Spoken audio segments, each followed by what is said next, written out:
সবচেয়ে most viral expressway, trending এ থাকতে হয় ভাই। একটা হলো পদ্মা সেতু, নেক্সট হলো ঢাকার কাছে আরেকটা পূর্বাচল এক্সপ্রেস হাইওয়ে। বাইকে কি তেল না আপনার? মানে স্টার্ট নিচ্ছে না নাকি তেল নাই কোনটা? এটা তো মানে কিক সিস্টেমও নাই, এফআই কিক সিস্টেমও তো নাই। নাহলে আপনার ধাক্কা দিচ্ছেন। ও আচ্ছা, বন্ধ হয়ে যেতেছে ডাইরেক্ট। সব ধরে রাখেন।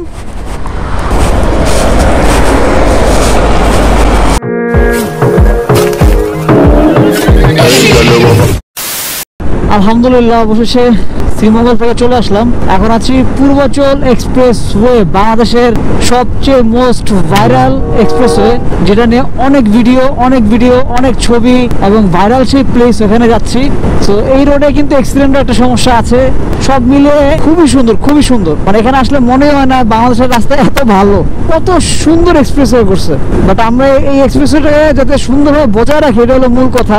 আর ট্রাফিক বাইদের উচিত নিয়ম শৃঙ্খলা যাতে মানুষ মেনে চলে, সেটা যেন তারা ঠিকভাবে দেখে, তাইলেই সব ঠিক হবে।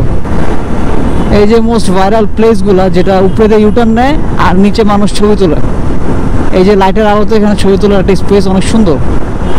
দেখে দাঁড়ায় আমিও একটা ছবি তুলে নিই।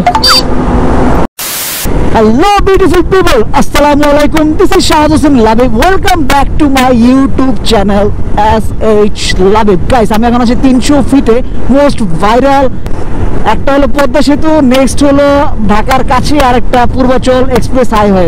এটা হলো সেই এক্সপ্রেসের মধ্যে আমি এখন আছি। এই সেই মোস্ট ভাইরাল প্লেস, যেখানে মানুষ দেখেন অলরেডি এখনো অনেক মানুষ আছে এখানে ছবি তুলতেছে।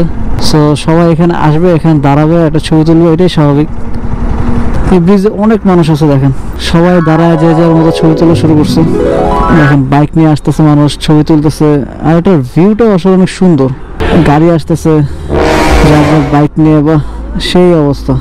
এটা কি মেন আর ছেলে, আমি তো এটাই বুঝতেছি না, কনফিউজ হয়ে গেছে। যে যার পছন্দের JSX-R, R15M, তারপর এটা কি ভার্সন 3। আমিও দেখি আমারটা নিয়ে একটা ছবি তুলবো, হেলমেট পরা নিয়ে একটা ছবি তুলবো। থ্যাংক ইউ ভাই। ও জোস ভাই। সো মোস্ট ভাইরাল প্লেসের মধ্যে আমিও একটা ছবি তুলে ফেললাম। ট্রেন্ডিং এ থাকতে হয় ভাই, ছবি তুলতে হবে, ট্রেন্ডিং এ থাকতে হবে, নাহলে তো একটা জমলো না। এই যে এখানে একটা ব্রিজ, এখানেও গাড়ি থামিয়ে বাইক নিয়ে, বাইকার মানে নিজের বাইক নিয়ে ওই প্লেসটার মধ্যে ছবি তুলবো, ছবি তুলে একটু ফেসবুকে আপলোড করব, রিলসে আপলোড করব। এটার যে মজা, এটার যে ভাইব, তো এটা অন্য লেভেলের। যাক, আমার পিছনে ব্যাগ আছে, গার্লফ্রেন্ড নাই তো কি হয়েছে, একা একা গ্রুপ একা একা রাইড দিব, আর আপনাদের সাথে বিভিন্ন সুন্দর মোমেন্টগুলো শেয়ার করব।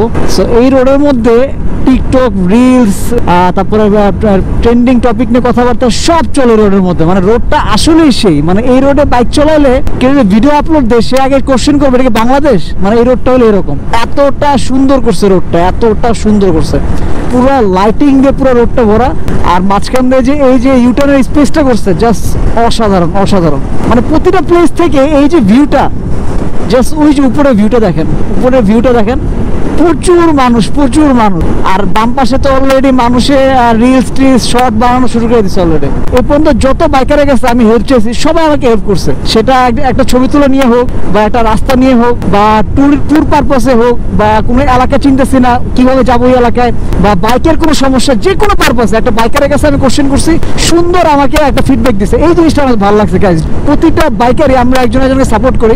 এই ব্যাপারটা যদি আমরা ধরে রাখতে পারি না, মানে বাংলাদেশে বাইক নিয়ে কোনো সমস্যা হবে না। মানে সরকার যে বাইকের মধ্যে উল্টা নিয়ম শুরু করে দেয়, বাইরে ভাই কিছু না কিছু হলে বাইকের উপরে মামলা, কিছু না কিছু হলে বাইকের উপরে একটা না একটা মামলা থাকে। ঢাকা শহরে মানে প্রতিটা সার্জেন, আমি শিওর যদি তাদেরকে কোশ্চেন করি, গাড়ির মামলা খালি সামান্য কয়েকটা, বাকি সব বাইকের মামলা। মানে এত বাইকের মামলা দেয় রাস্তাঘাটে বেরোলে দেখা যায় প্রতিটা মোড়ে সার্জেন্ট, ট্রাফিক যারা বলবেন বাইক থামাইতেছে। বাইকের উপরে তাদের কেন এত মাথা ব্যথা, আমি এটাই বুঝি না। হোয়াট এভার, যেটা হোক, যদি ভুল করে অবশ্যই আপনি এখানে মামলা দেবেন, বাট ভুল না করলে ভাই কেন মামলা, ভাই একটু ছাড় দেওয়াই যায় স্বাভাবিক। এখানেও দেখেন, আহারে বেচারা বাইক ঠেলতেছে। সে বাইক ঠেলতেছে কেন? বাইকে কি তেল নাই নাকি? কি সমস্যা তার? বাইকে কি তেল নাই? বাইকে কি তেল নাই আপনার? মানে স্টার্ট নিচ্ছে না নাকি তেল নাই, কোনটা? তেল ভাই আছে, বাট কোনো ব্যাটারি কোনো ইয়ে আসছে না। এটা তো মানে কিক সিস্টেমও নাই, এফআই কিক সিস্টেমও তো নাই। নাহলে আপনি ধাক্কা দিচ্ছেন। ও আচ্ছা, বন্ধ হয়ে যেতেছে ডাইরেক্ট। নাহলে ধাক্কা দিয়ে দেখছেন একবার? ধাক্কা দিয়ে করা হয় নাই। ধাক্কা দিয়ে দেখো, অনেক সময় ধাক্কা দিয়ে অনেক সময় স্টার্ট হয়ে যায়। আগে আপনি এটার উপরে উঠায় না, আপনি বসেন, আমি ধাক্কা দিয়ে দিই।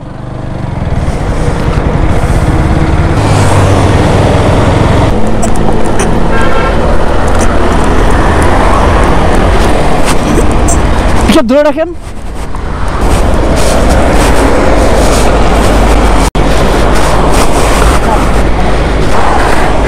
না আপনি সেলফ দিচ্ছেন না, আপনি পিক আপ দিবেন ডাইরেক্ট। দুইটা ট্রাই করছি, ওটা দিয়ে হচ্ছে না, মানে কোনটা নিচ্ছে না, হচ্ছে না, এটাতেও হচ্ছে না।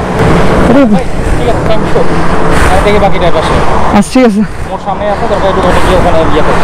এখান তো আপনার অনেক দূর যেতে হবে। আরো 2 কিলোর মতো হ্যাঁ অনেক দূর করা যায়। এটা আপনারা তো আপনার বসেন, আমি ধাক্কা দিয়ে দেখবো, কারণ আপনি অনেক দূর যাবেন। মানে আমি যদি ধাক্কা দেই, হয়তো এক ধাক্কার প্রেশার আপনি আস্তে আগে যেতে পারবেন একদম। আল্লাহ,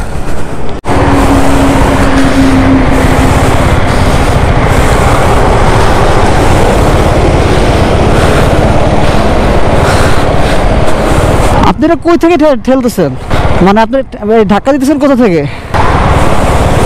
পরে হচ্ছে আবার বন্ধ হয়ে যাবে। ব্রেক কিন্তু ধরেন না, জাস্ট গাড়িটা নিউট্রালে রেখে দেন।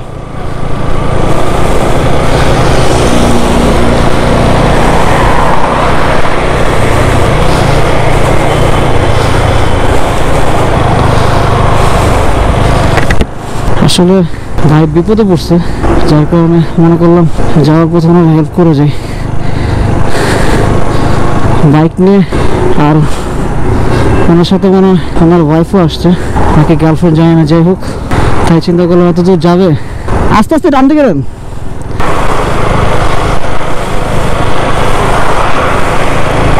সবসময় তো বাইক চালায় মজা নেন, আজকে মনে করেন বাইক না চালায় মজা নিলাম।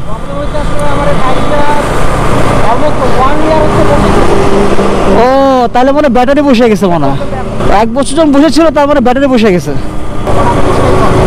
বাইরে যান, বাইরে, কেন ওই জায়গা ঢাল তো, ওটাতে কষ্ট হয়ে যাবে।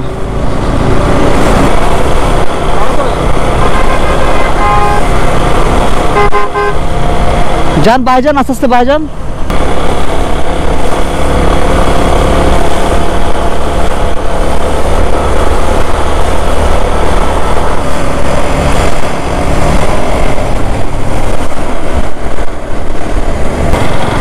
পায়ে ধাক্কা দেওয়ার সিস্টেমটা আমি আমার বন্ধুর কাছ থেকে শিখছি।